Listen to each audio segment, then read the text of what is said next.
The country is right now facing a $2 trillion both challenge and opportunity that is healthcare, right? And we can't stay on this trajectory.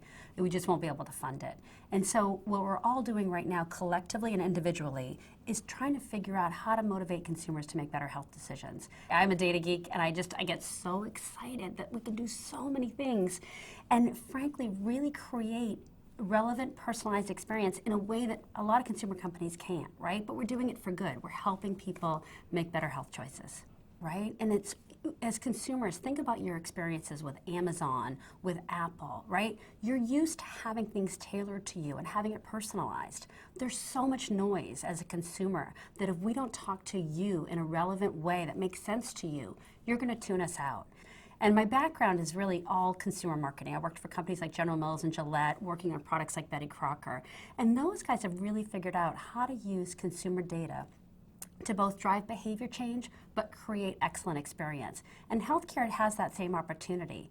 If anything, it's a greater opportunity in healthcare because we have so much data and the need is so great, right? I think about things, in terms of brands. And when you think about the great brands like Apple and Sony and Microsoft, healthcare actually has a terrific experience to be a powerful brand. Why? Because your health should mean so much more to you than your iPhone or your sneakers.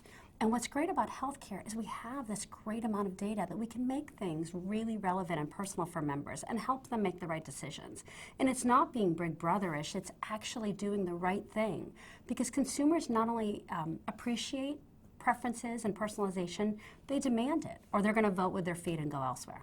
So we do a lot of work around willingness to engage, of where people are in their own ability to be proactive about their health. And so you might be very proactive about your health and I can nudge you slightly and that works for you, but other folks need a lot of hand-holding. They need to understand why they need to get a colonoscopy or get that mammogram or what it's going to cost them or how they go about it. So you have to be able to communicate in the way that makes sense to the consumer and the way that they're going to actually you're going to get heard. And that personalized communications are so critical because that's how we're going to unlock the secrets of what motivates consumers.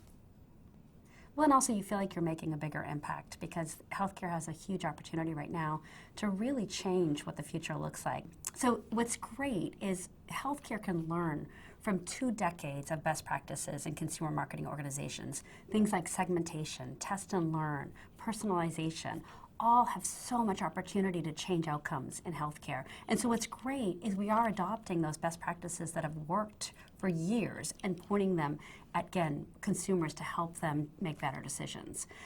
What's great is, we don't have to recreate the wheel, right? Those things like test and learn and segmentation have been proven to work. And there's all kinds of opportunity areas where we can start to collectively find out what's happening in healthcare that we can build upon. And I always love to say that this test and learn specifically is my favorite thing to talk about. Why? Because we haven't figured out the answers yet, right? We're all in this together. We're figuring out what the future's going to look like. When I started here 10 years ago, consumer engagement was but a whisper. Now it is a roar. And with the reform in ACA, it's both immediate and mandatory. And so everyone's marching to the same beat, and that's what's exciting. And that's why I love getting out of bed in the morning and coming into my job.